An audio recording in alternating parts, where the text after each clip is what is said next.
300 joule of work is done in sliding 2 kg block up an inclined plane height 10 meter. அப்போ this is an inclined plane, height 10 meter, slides down.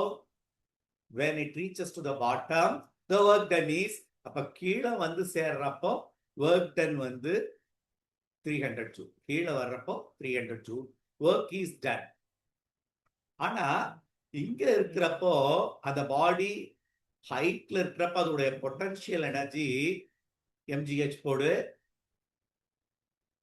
m வந்து 2 kg, g வந்து 10, height வந்து 10, 200 joule. அப்போ இங்க இருக்கிறப்ப 200 joule, ஆனா கீழே வர்றப்ப ஒர்க் பண்ணது 300 ஜூல். அப்போ what is the work done by the frictional force? அது work done against the force தான். அப்போ work done against friction is total potential energy minus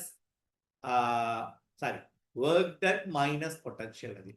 மொத்த ஒர்க் பண்ணது work done minus potential energy.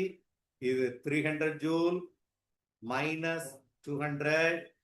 அப்போ work done against the friction is 100 joule is the work done against the friction.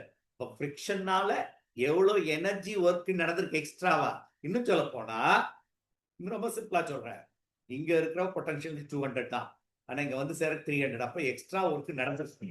somebody pushed the sliding body.